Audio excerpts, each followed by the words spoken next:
इस वीडियो में देखेंगे सारे इम्पोर्टेंट बिजनेस अपडेट्स और अपकमिंग डिविडेंड स्टॉक्स। सबसे पहले बात करते हैं इंडियाज़ प्राइवेट सेक्टर एक्टिविटी की।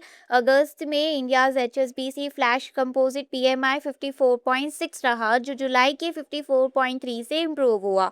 पीएमआई में 50 से ऊपर की रीडिंग एक्सपेंशन को इंडिकेट करता है। इसका मतलब है कि प्राइवेट सेक्टर एक्टिविटी अगस्त में भी एक्सपेंशन मोड में रहा। ये लगातार 61st मंथ है जब India's private sector activity expansion में है, लेकिन ग्रोथ मोमेंटम रिलेटिवली वीक रहा। अगस्त का पीएमआई रीडिंग मार्च 2020 के बाद सेकंड वीकेस्ट रहा और न्यू ऑर्डर ग्रोथ भी रिसेंट ईयर्स के कंपैरिजन में सबड्यूड रही। सर्विसेज एक्टिविटी ने मैन्युफैक्चरिंग ग्रोथ की स्लोडाउन को ऑफसेट किया। तो ओवरऑल ये है कि इंडियन प्राइवेट सेक्टर एक्सपेंड तो कर रहा है, लेकिन एक्सपेंशन का पेस रिलेटिवली कम मॉडरेट है। अब बात करते हैं वेल्सपुन कॉर्प की। कंपनी को यूएस मैन्युफैक्चरिंग फैसिलिटी से पाइप सप्लाई करने का 1.8 यूएस बिलियन यानी अप्रॉक्सीमेटली 17,200 करोड़ रुपीस का ऑर्डर मिला है। ये वेल्सपुन कॉर्प का लार्जेस्ट एवर सिंगल ऑर्डर है। ऑर्डर को FY 28 और FY 29 के अक्रॉस एग्जीक्यूट किया जाएगा।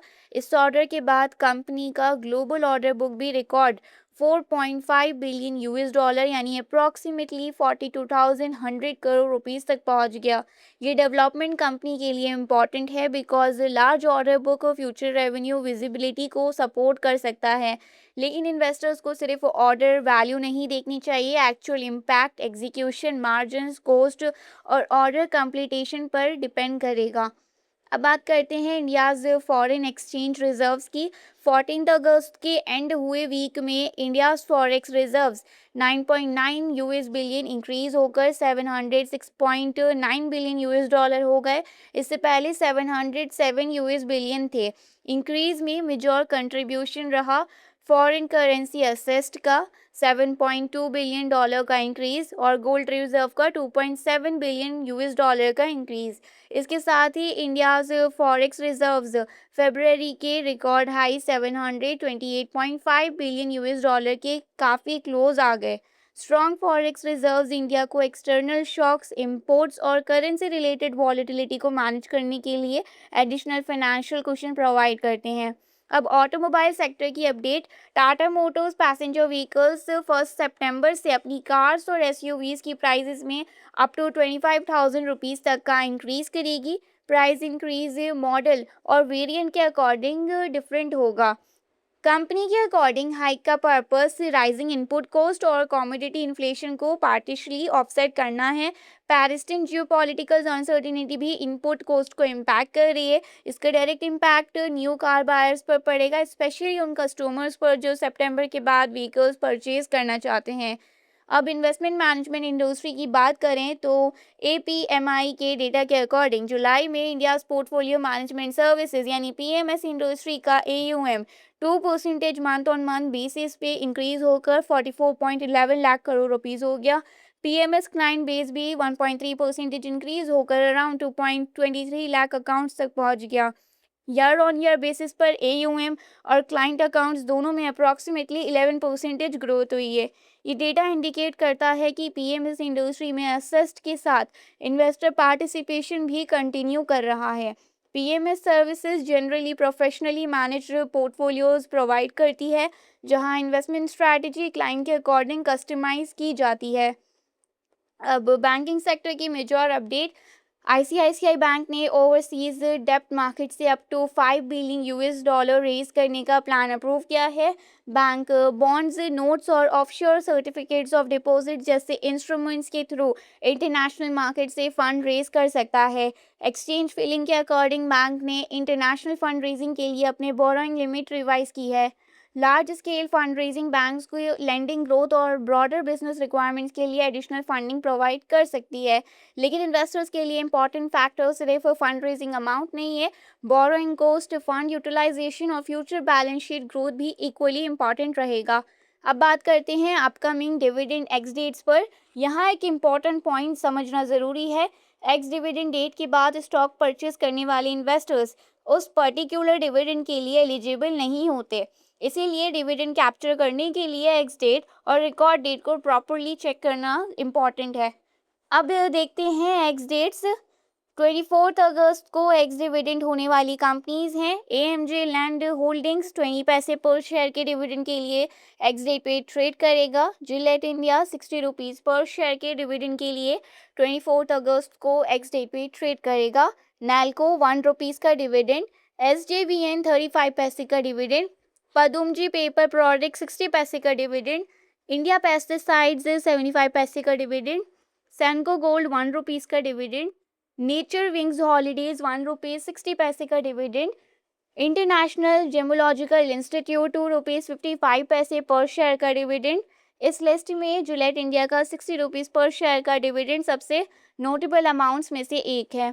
25 अगस्त को Deepak fertilisers and petrochemicals 10 rupees के डिविडेंड के लिए एक्स डेट पे ट्रेड करेगा। शिवालिक बी मेटल 2 रुपीज़ का dividend, NR Agarwal industries 2 rupees का डिविडेंड, प्रेमको ग्लोबल 2 रुपीज़ के डिविडेंड के लिए एक्स डेट पे ट्रेड करेगा। मोब एवेन्यू एआई टेक 50 पैसे के डिविडेंड के लिए एक्स डेट पे ट्रेड करेगा 25 अगस्त को। आदित्य विजन 1 रुपीज़ 25 पैसे का डिविडेंड, मास फाइनेंशियल सर्विसेज 75 पैसे पर शेयर डिविडेंड अनाउंस किया है। 27 अगस्त को डिविडेंड एक्स डेट वाली कंपनीज में पीएनजी हेल्थ 45 रुपीज़ का डिविडेंड, थॉमस कुक इंडिया 50 पैसे पर शेयर का dividend, power finance corporation 3 rupees 90 पैसे डिविडेंड के लिए एक्स रेट पे ट्रेड करेगा 27 अगस्त को। मैनेक्सिया कोटेड मेटल्स 5 पैसे का डिविडेंड, डॉम्स इंडस्ट्रीज 3 रुपीज़ 65 पैसे का dividend, Whirlpool of India 5 rupees पर शेयर का डिविडेंड। यहाँ पीएनजी हेल्थ का 45 रुपीज़ का डिविडेंड और वर्लपूल ऑफ इंडिया का 5 रुपीज़ पर शेयर का डिविडेंड नोटेबल है। 31 अगस्त को QVC एक्सपोर्ट्स 1 रुपीज़ का डिविडेंड, आयोन एक्सचेंज 1 रुपीज़ 25 पैसे का डिविडेंड, ऑर्बिट एक्सपोर्ट्स 50 पैसे का डिविडेंड, मैस्टेक 16 रुपीज़ का डिविडेंड, गणेशा हाउसिंग्स 1 रुपीज़ 50 पैसे का डिविडेंड, लैंडमार्क फार्मास्यूटिकल्स 2 रुपीज़ 50 पैसे का डिविडेंड, ट्राइविनी इंजीनियरिंग 1 रुपीज़ 25 पैसे पर शेयर का डिविडेंड। इसी लिस्ट में मैस्टिक का 16 रुपीज़ पर शेयर का डिविडेंड नोटेबल है। लेकिन डिविडेंड अमाउंट को स्टॉक की अट्रैक्टिवनेस का सिंगल इंडिकेटर नहीं मानना जाना चाहिए। सितंबर की बिगिनिंग में भी सेवरल कंपनीज एक्स डिविडेंड होंगी। महाराष्ट्र सीमलेस 10 रुपीज़ का dividend, PNG hygiene and health 60 rupees का डिविडेंड, गारवेयर टेक्निकल फाइबर्स 1 रुपीज़ का डिविडेंड, जिंदल ड्रिलिंग 1 रुपीज़ का डिविडेंड, एरोफ्लेक्स एंटरप्राइजेस 40 पैसे का डिविडेंड, वाडीलाल एंटरप्राइजेस 1 रुपीज़ 50 पैसे का dividend, CCL products India 3 rupees का डिविडेंड, रैको ऑटो इंडस्ट्रीज 55 पैसे का डिविडेंड, ऋषि रोप 1 रुपीज़ 50 पैसे का डिविडेंड, एके कैपिटल सर्विसेज 12 रुपीज़ का डिविडेंड, यूनिक ऑर्गेनिक्स 1 रुपीज़ 30 पैसे का डिविडेंड। इस लिस्ट में पीएनजी हाइजीन एंड हेल्थ का 60 रुपीज़ का डिविडेंड, एके कैपिटल सर्विसेज का 12 रुपीज़ का डिविडेंड और महाराष्ट्र सीमलेस का 10 रुपीज़ पर शेयर का डिविडेंड अमाउंट नोटेबल में अमाउंट्स में से एक है। डिविडेंड स्टॉक सिलेक्टिव करते वक्त सिर्फ डिविडेंड अमाउंट देखना सफिशिएंट नहीं है। डिविडेंड यील्ड 60 रुपीज़ का dividend automatically high dividend yield नहीं होता। डिविडेंड यील्ड का स्टॉक प्राइस के कंपैरिजन में इवैल्यूएट करना चाहिए और कंपनी फंडामेंटल्स, कंपनी का रेवेन्यू, प्रॉफिट, डेब्ट, कैश फ्लो और फ्यूचर ग्रोथ प्रोस्पेक्टस भी इंपॉर्टेंट होते हैं। डिविडेंड सस्टेनेबिलिटी, एक बार हाई डिविडेंड मिलना और कंसिस्टेंटली डिविडेंड देना दोनों अलग अलग हैं।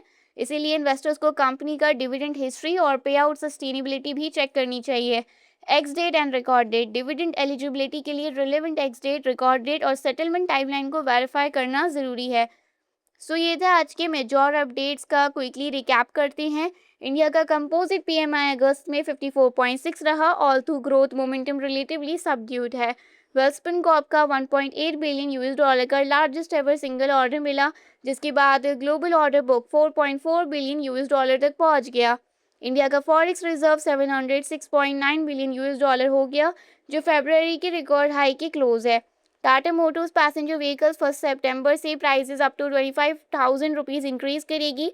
पीएमएस इंडस्ट्री का एयूएम जुलाई में 44.11 लाख करोड़ रुपीज़ रहा तक पहुंच गया और आईसीआईसीआई बैंक ओवरसीज डेब्ट मार्केट से up to 5 billion US dollar raise करने की प्रिपरेशन में है। मीनवाइल अगस्त के एंड में और सितंबर के मल्टीपल कंपनीज का डिविडेंड एक्स डेट स्केड्यूल्ड है, including Gillette India, PNG health, Mastek, PNG hygiene and health, Maharashtra seamless और रेकी कैपिटल सर्विसेज। डिविडेंड इन्वेस्टिंग में सिर्फ डिविडेंड अमाउंट नहीं बल्कि यील्ड, फंडामेंटल्स, डिविडेंड हिस्ट्री और वैल्यूएशन को भी कंसीडर करना इंपॉर्टेंट है। अगर आपको इंडियन स्टॉक्स, डिविडेंड और बिजनेस अपडेट सिंपल में ही समझने हैं तो आप चैनल को सब्सक्राइब कर सकते हैं। ये वीडियो सिर्फ एजुकेशनल और इन्फॉर्मेशनल पर्पस के लिए है। किसी भी स्टॉक में इन्वेस्टमेंट लेने से पहले एक सर्टिफाइड फाइनेंशियल एडवाइजर से कंसल्ट करें। और अगर आपको वीडियो यूजफुल लगा तो इसे लाइक करें, शेयर करें और चैनल को सब्सक्राइब करें। Thanks for watching.